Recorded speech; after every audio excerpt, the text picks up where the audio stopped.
Time now for Rocky Jordan.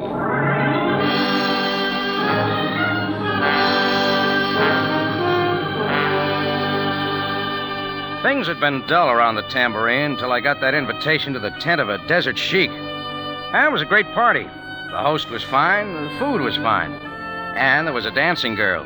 She was fine, too. But I shouldn't have puffed on that Egyptian water pipe. 2 whiffs of that, and everything went up in smoke.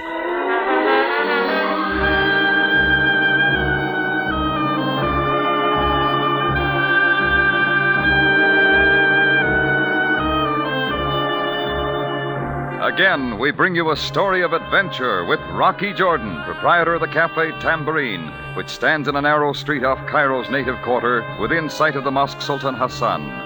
The Cafe Tambourine, crowded with forgotten men from the world's waterfronts, alive with the babble of many languages. Now, Rocky Jordan, and tonight's story, Death in the Sand.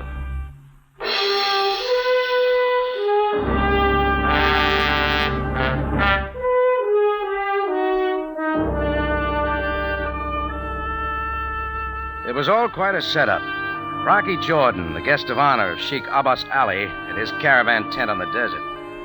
But I didn't like the way the festivities ended up, with 2 wild tribesmen accompanied by a blonde named Diana Carrington dragging me into Cairo police headquarters on a charge of murder.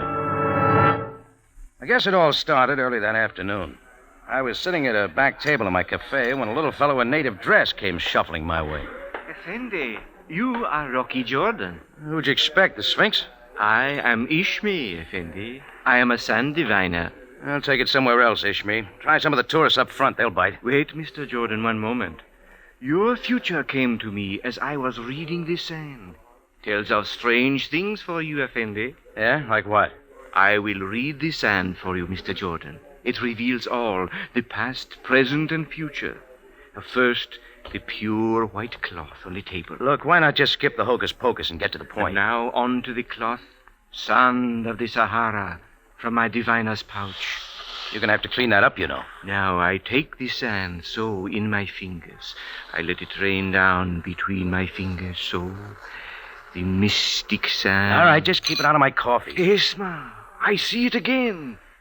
A letter. That's standard. This letter is to Mr. Rocky Jordan. It is you. You are this man. And now, I see a trip into the desert. Still standard. But now, Effendi, a beautiful woman. A sleek ash blonde, like pure crystal. Oh, you're improving. Tell me more. I will try, Effendi. No, she is fading. But wait. No, this cannot be. Come on, Ishmi, get to the payoff line. No, Mr. Jordan, please. I cannot tell you this. Ka'ata. Keep it in English and get it over with, huh? Very well, Mr. Jordan. I see it in the sand. I cannot mistake it. What? I see death. That's enough, Ishmi. Who sent you here? No one sent me here, Mr. Jordan. I'm only an humble sand diviner. I have the gift. Then take it somewhere else. You'll find plenty of yokels out around the pyramids. Imshi, Ishmi, Imshi. Very well, I will leave, Effendi, as you wish, Little Ishmi took his sand pouch and the hurt look in his face out the front way, and I sat looking at the pile of sand on the white cloth he'd left on my table. Every time somebody comes into the tambourine with that sort of pitch, I begin wondering. And I didn't stop wondering when she came toward my table. She was beautiful, ash blonde, like pure crystal. You are Mr. Rocky Jordan, I believe? Why, yes. Won't you sit down? Thank you. Mr. Jordan, I am Diana Carrington. Well, I'm glad to know you, Miss Diana. Oh, thank you for being informal. Rocky, I have a letter for you from Sheikh Abbas Ali. Here, open it. Oh, sure. My dear Rocky Jordan, I would be honored to have you as a guest at my tent on the desert this evening after prayers. There's a gift for you of rare beauty. I will await your coming. Signed, Sheikh Abbas Ali. Hey, this is all right. You will go. Why not? I understand the Sheikh puts on quite a party. Good. I'll pick you up here at the tambourine at 6. You mean you're invited too? Certainly. Do you mind? What? No, of course not. Okay, I'll be on tap at 6. Good. I'm sure the Sheikh's gift will be a great surprise. Goodbye, Rocky. Diana threw me a radiant smile and walked out.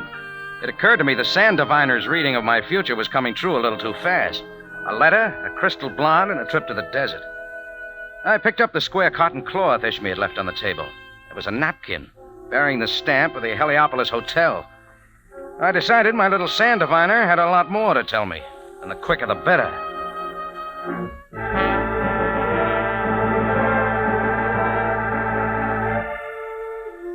The Oasis room of the Heliopolis Hotel is fixed up like a Hollywood B-picture set. Papier-mâché palms, an oasis made of blue glass with some sand in it. I went in and sat down. Ishmi sat at a table across the room reading the sand for a couple of goggle-eyed tourists. He saw me, jumped, and looked quickly away. And my vision was suddenly blocked by a menu the size of a Sunday newspaper. On the front cover was the picture of one of the handsomest Arabians I'd ever seen. Your service, monsieur? Oh, I didn't bring my glasses. Oh, then may I suggest our specialty? Rice of the Nile, exotic nuts of Arabia, spices from India, blended into a dish fit for a pharaoh's taste. Bring me a plate of ham and eggs. Ah, as you wish, monsieur. And send that sand diviner over to my table. I'm worried about my future. At once, monsieur. The waiter stepped over to Ishmi and whispered something in his ear, but Ishmi stayed put. I waited. I finally caught his eye and beckoned to him. Instead of coming over, he turned and disappeared down a hallway, so I got up and followed. When I reached the hall, Ishmi was gone. There were several doors, and I chose the one marked manager. Seated behind a mahogany desk was the handsome Arab whose picture I'd seen on the menu. The picture didn't do him justice. He was clean-shaven, in perfect British dress. As he stood up, he towered over me. May I help you, sir? Why, you the manager? That is correct. I am Massa Symbol. Well, I'm Rocky Jordan, Cafe Tambourine. I am delighted to meet you, Mr. Jordan. Please be seated. No, thanks. Looking for a little guy named Ishmi. Oh, our sand diviner. You will find him in the Oasis room. Not anymore. He's avoiding me like my creditors. I don't like it. That is indeed strange, Mr. Jordan. Ishmi has been in my employ for 6 years. He is my finest attraction. Well, then maybe you can explain what he was doing at my cafe this afternoon. I am sure I do not know. I didn't mind so much his scattering sand all over my place, but he predicted my future a little too accurately. Oh, that is understandable. Ishmi is the finest sand diviner in all Cairo. He has the gift. Don't tell me you think he's on the level. Most certainly. He reads the sand for me often. Ishmi has never failed to predict the future. Huh? Well, thanks. Sorry for busting in, Mr. Symbol. No offense, sir. Well, as your people say, may your mother give you many brothers. Oh, so kind of you. But one brother was plenty. Even then, she could not tell us apart. Well, I'd love to hear about it sometime. Now I will find Ishmi for you. No, thanks, friend. I wouldn't want to offend such a remarkable gift. Asa Symbol's eyes narrowed for a second, then he smiled and bowed graciously as I got out. A cover-up if I ever saw one. By now, a herd of elephants couldn't have kept me away from the sheik's tent. So I was waiting that evening when Diana drove up in her little Austin 7. We crossed the English bridge, honked a couple of dogs out of the way, and roared out past Giza. The road got rougher and rougher, and finally we made it to Sheikh Abbas Ali's encampment. 4 or 5 tents, camels, and goats tethered downwind. Sheikh Abbas Ali's tent opening must have been 6 feet high, but he had to bend down to come out. Peace be unto you. Well, we appreciate the invitation, Abbas. Alaikum salam, Sheikh Ali. My house is your house. Come now inside. The food is prepared. I've heard your meals even top my blue plate special, Abbas. I trust you will enjoy it. Seat yourselves now. Oh, do you wish forks and spoons? Well, we'll take it your way, Abbas. Rocky was a little surprised that you should invite a woman as your guest, Sheikh Ali. You see, Rocky, we at times yield to the customs of your people. You are very gracious. We all said Bismillah, then the sheik gave us kush and watched us burn our fingers eating it. There were about 5 courses, all hot. We finished eating, and then the sheik politely suggested that Diana go to the tent of his wives. She went, and Abbas watched my reaction. There is a reason, not for the years of Miss Carrington. Oh, so that's it.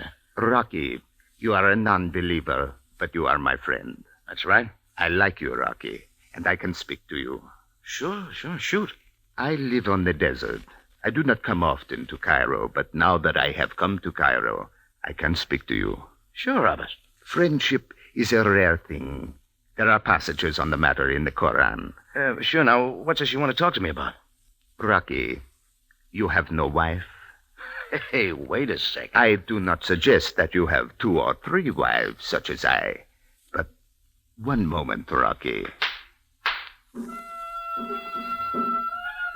Now you will see something, Rocky. Hey, She is beautiful, no? she is. She dances with the grace of a palm frond. Rocky, she is my gift to you. She will be your wife. Oh, now, wait up. There's nothing doing. You're very thoughtful, but I'm just not interested. Oh, let us not argue. We are good friends. We will smoke the water pipe and then discuss it further. She was light brown, the color of the café con leche the Spaniards drink in Morocco. She had on the veil over her face, of course, and a little bit more. We smoked the water pipe as she danced. We sucked the smoke up through the long tube from the water in the glass bowl of the water pipe. The sucking made the water waver. I could see the girl reflected in the water in the glass bowl of the water pipe.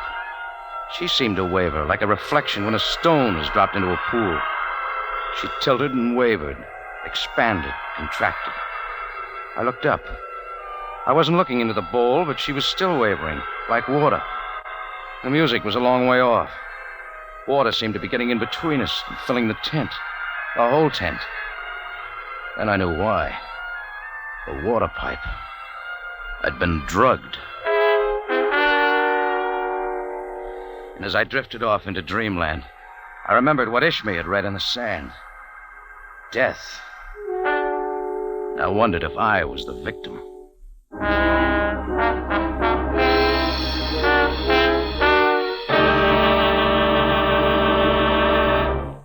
Rocky Jordan returns in just a moment. But first, here's a word about one of the most popular shows in radio. The program, CBS Radio Theater. And this week, you'll enjoy The Mating of Millie, a hilarious Cinderella story starring Glenn Ford and Evelyn Keyes. So start your week with a pleasant hour of fine comedy. CBS Radio Theater, Monday night at 6. Now back to tonight's story with Rocky Jordan, Death in the Sand.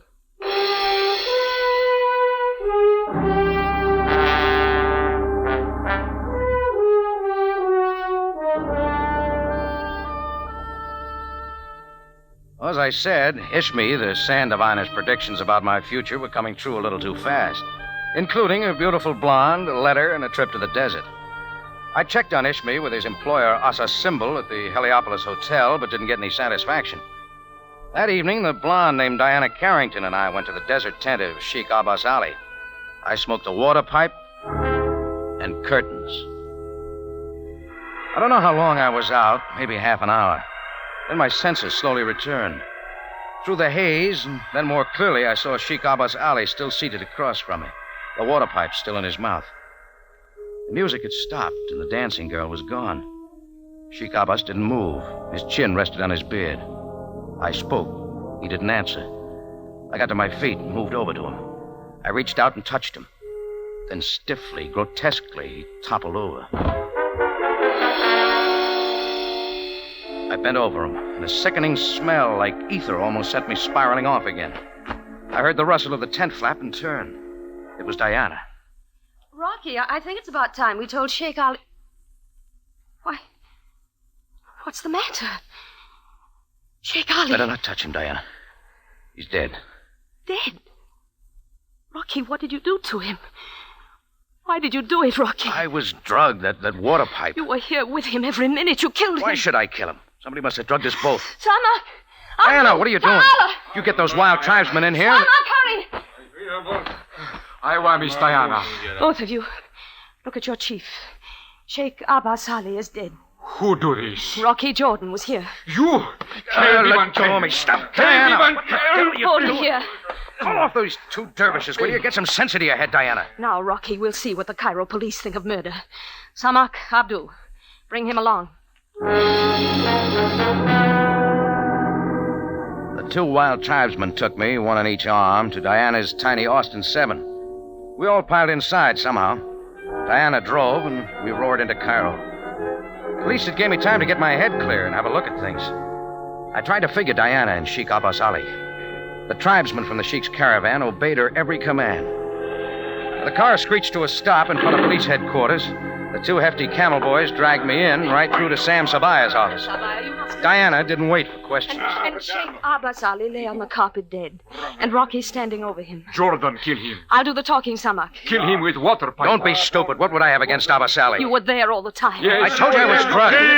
Please now calm yourself. All of you. Captain Sabaya, how can we Miss become... Carrington.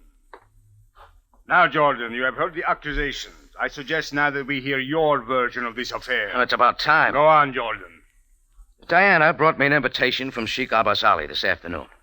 The Sheikh and I were friends, so I accepted. Diana drove me out to his encampment herself. He said he wanted to talk to me alone, so he sent her to the tent of his wives. Then a girl danced for us. We smoked a water pipe, and I passed out. When I came to, Abbas was dead. That's all I know. Miss Carrington, who saw Jordan commit this murder? Why, well, no one actually saw him, Captain Sabaya, but Rocky was there. I was drugged, Sam. How could I have done it? Was Sheikh Ali also drugged? I don't know. These overgrown sand fleas didn't give me a chance to find out. There is little more to be learned until the body is examined, and that we shall do at once. But Captain Sabaya, do you think that will be possible? The Sheikh's wives may already have buried him. I have considered that possibility, so I must leave for the encampment immediately. Well, what about me, Sam? Jordan, it stands to reason that you would not have killed the Sheikh and then drugged yourself. So until your accusers find greater proof, I will release you. You're letting him go, Captain Sabaya? Yeah. These two wolves in Sheikh's clothing waiting to tear me to pieces? I will advise them to leave you completely alone, Jordan. Miss Carrington, I will talk to you again. Where do you live? 305 Shariadanya. I must ask you to stay there. And Jordan... Sure, Sam. Good. I may want to see you. Fine. Just look in some dark alley. I'll be there, with a knife in my back. I didn't like the fire in the eyes of Shamak and Abdu, so I got out fast and caught a roving taxi. I was off for the Heliopolis Hotel. Ishmi, the sand diviner, was the kickoff man in this game with death, and I wanted to know who was calling signals. It was about 11 o'clock at night when I walked into the Oasis room of the Heliopolis Hotel. Little Ishmi was still missing, so I scouted the dining room and the lobby, then I went back to the manager's office. The door was open, but the office was empty. Something caught my eye. In the center of the desk was a white cotton cloth, and sand was scattered all over everything. I picked up the cloth, began looking around. Then I found myself suddenly suspended in midair as a powerful hand held me from the back at arm's length. Asa Symbol had stopped being polite. Why do you come here? What do you want? Set me down, Goliath, and I'll tell you. Now, who are... Oh, Mr. Jordan. Oh, who cut your chin, Mr. Symbol? My chin? Why there... Forget it. I'm still looking for Ishmi. Ishmi? Yes, your sand diviner. Come on, tell me where he is and I'll get out of here. Ishmi is no longer with us. Oh, why not? Why, he is not reliable. There were complaints. That's not what you said this afternoon. Where does he live, then? Unfortunately, I do not know. He worked here and you don't even know where he lived? Perhaps you will find him tomorrow, out about the pyramids. Yeah, maybe. Well, if he comes back, tell him I'm looking for him. I will tell him, Mr. Jordan, most assuredly. Where Asa Symbol fitted into the picture, I didn't know. There were a lot of things I didn't know, and only Ishmi could tell me. I fished in my pocket for a couple of piastres and moved outside to a beggar who frequented the corner near the Heliopolis. The first piastre paid off.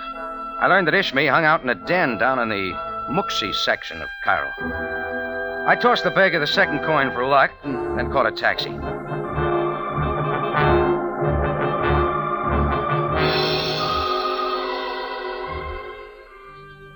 Compared to Ishmi's hangout, my cafe tambourine is as sedate as the tea room of the YWCA. Ishmi was there. Mr. Jordan. Sit right where you are, Ishmi, and get out the sandbag. I am in no mood to read this sand. For 6 years, I have faithfully served as a symbol. Now he discharges me. Yes, I know. That's what happened between you and your boss. Mr. Jordan, every night it was my custom to read this sand for Asa Symbol. He relied on me. I have the gift. Sure. What happened? Tonight I went to his office. I was ready with the sand when he came in. His actions were unspeakable. Why? Not simply because of my confession, but what happened this afternoon. You mean when you came to the Cafe Tambourine? Yes. I have the gift, Effendi. But when this man offered me 2 Egyptian pounds to tell you those things, I could not refuse. I confessed all this to Asa Symbol. Wait a minute. Who sent you to the tambourine? Sheikh Abbas Ali. He paid you to read my future? Oh, yes, but I told you only what he instructed. I did not read it in the sand, Effendi. Did Abbas Ali tell you to leave that Heliopolis hotel napkin on my table? No, Mr. Jordan. That was my mistake. Yeah. You bungled the job, Ishmi. I am most furious man, Mr. Jordan. Look, if you please. This menu I brought with me from the Oasis room. Read what he says about me. Yeah. Heliopolis proudly presents Cairo's foremost occult specialist, Ishmi, the sand diviner, with the personal endorsement and affection of Asa Symbol. You see? Now he throws me out, like a rat into the desert. I am most angry. Yeah. Who's Diana Carrington, Ishmi? I know of no such person. Besides, I have other... I must go. Stay right here, Ishmi. Let go of my arm, Mr. Jordan. Let go. Oh, the police that scared you, huh? Hello, Sam. Hello, Jordan. I see you found him for me. Captain Sabaya, meet Ishmi, Cairo's foremost occult specialist. Please, I am only an humble sand diviner. Yes, of course. I only wish to ask you your purpose in visiting the Cafe Tambourine this afternoon. Yeah. Tell Sam what you just told me, Ishmi. But I told this man nothing, Captain Sabaya. Hey, wait a minute. About the visit, Ishmi. I was not at the Cafe Tambourine. Jordan, what does this mean? He's lying to you, Sam. I know nothing. This man just now came to my table, but I was in no mood to read this. Oh, you little... Wait a minute. Come back here. Let him go, Jordan. Sam, he'll get away. He's got plenty to tell you. Sit down, Jordan. I will find him when I need him again. I don't figure you. Jordan, why did you not tell me that Diana Carrington was Sheikh Abbas Ali's wife? Say that again, Sam. Diana Carrington is the wife of Sheikh Abbas Ali. How's that possible? Apparently, the Sheikh did not always stick to his caravan. And also, you did not tell me that Diana was once a dancer in Casablanca. I didn't know, Sam. Believe me. Listen, did you check Sheikh Ali's body? It is gone. There is no trace of it or his caravan, and I do not fancy digging up the entire Sahara Desert to find him. But it doesn't... Wait a minute. Hold everything, Sam. Supposing that wasn't Sheikh Abbas at all. Just a dummy. Jordan, I have talked with both tribesmen who brought you in. They say it was the Sheikh. Well, don't believe them. And at the moment, I am not inclined to believe anyone. You going someplace, Sam? Yes, it is very late. I would advise you to get some sleep, Jordan. Why? For you, tomorrow may be a very busy day.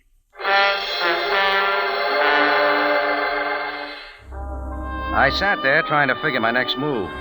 I picked up the big menu Ishmi had left in his haste, the one with a handsome picture of Asa Symbol on the front cover. Then I took a pencil and tried to make like a London detective, writing down all the elements of the mystery. Sheikh Abbas Ali invites me to his tent. I'm a convenient witness to his death, also a suspect. His body disappears. The crystal blonde who took me there turns out to be his wife, which means that he'd been leading a double life. Scramble that all up with an Egyptian sand diviner, and you end up either cutting out paper dolls or doodling. So I doodled. Yeah, that made even less sense. Then all at once it made plenty of sense. I had the answer right in front of me. I grabbed the menu, did a fair imitation of a 10-second man out the front door, caught a taxi, and in 14 minutes flat I arrived at the house of Diana Carrington, the widow of Sheikh Abbas Ali.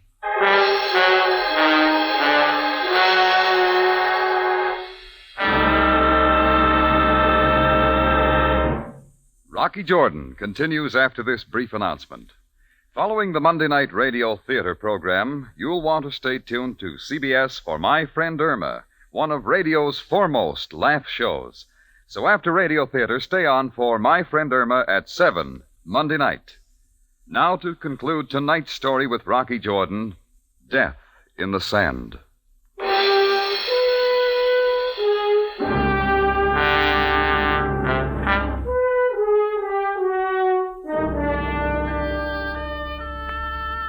Diana had given Sam Sabaya her address at headquarters, and I remembered it. 305 Danya, in the foreign colony. Well, quite a layout for the wife of devout wanderer of the desert. By rights, I should have gone right to Captain Sabaya of the Cairo police, but this was too good. I wanted to see Diana. Why, Rocky. Hello, Mrs. Abbas Ali. All right. You know. You killed my husband. Let's talk about it. No, Rocky, not here. Sure. Well, maybe you'd like to call your two sand fleas in again. They're gone. What are you doing here? Looking for your husband. He's dead and buried, thanks to you. It's a fine act, Diana. I'll go into your dance for me, minus the veil and the grease paint. Why, It was a great show, Diana. Very well, I admit it. Abbas Ali had a sense of the dramatic, I suppose. It was I who danced in native costume in his tent. He told me to. Keep going. That's all. I returned to the tent, and he was dead. You had killed him. Now listen to my story, Diana. Stop me if I'm wrong. Better get out of here, Rocky. How till I show you this menu with a picture of Asa Symbol. Does it look familiar? Why, I'm quite a doodler, Diana. I drew a beard on him. All right, have a look. It's not George Bernard Shaw. What's all this nonsense? With a beard, Asa Symbol is a perfect double for Sheikh Abbas Ali. All right, what about it? Asa Symbol told me he had a twin brother. Was it Sheikh Abbas Ali? Why, what difference does it make? I thought so. While Asa Symbol became wealthy here in Cairo, Abbas Ali lived out in the desert with his caravan. He chose that life. But Abbas Ali started slipping when he met you. After he married you, he had to find a way to support you. He loved me. Sure. So you both dreamed up the whole idea. I was to witness the death of Abbas Ali, then he'd disappear. Only it wasn't Abbas Ali. But you saw him. And I might have been fooled. I should have known when I bent over him and smelled the ether. The ether from the spirit gum that held on his false beard.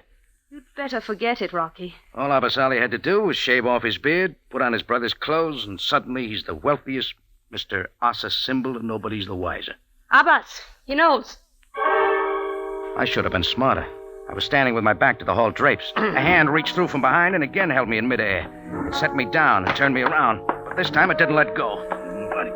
Now, Rocky Jordan. Oh, you nicked your chin with that razor, Abbas. Diana, you will leave the room. Do it quickly, Abbas. Go at once. Hurry, Abbas. Hurry. More dramatics, Sheikh Abbas Ali? Death is not for the eyes of a woman, Rocky. Got plans? Rocky, you were my friend. Yeah. I liked you, Rocky. Take off the record. I've heard it before. Friendship is a rare thing. It is regrettable that it must end. No, I don't like it either. Listen, Abbas. Asa Symbol is dead and buried in the desert. Phony beard and all, huh? He will never be found. And neither will you. That's the way it is? Yes, Rocky, my friend. Okay. We might as well make it interesting. I suddenly jerked myself away from him, made for the door. He was big, but he was fast behind me like a panther. I had hold of the door latch, and I came up with both feet. He bounced off the big Bedouin like a rubber ball. His huge hand caught me across the face. I landed head first in a pile of chairs and mirrors. I swung a chair from the floor and caught his shins. Kill, Bill, kill! He lunged, kicked. I took the first one in the ribs, rolled away, and was up again, but only for a second. The next time I came up slowly, ready for anything. He stood there looking at me in surprise. Then he took 2 steps, sagged, and dropped hard on his back like a spread eagle. The peculiar scroll of a knife handle stuck out from his chest, like a wart on an egg. I spun around, and there in the open French window stood Ishmi, the sand diviner. I am most angry, Mr. Jordan. Yes, so I notice. Thanks, Ishmi. Too bad you had to kill him, but thanks anyway. I did it not for you, Mr. Jordan. I had been wronged. Yeah, sure. Where is Miss Carrington, his wife? Oh, she'll keep.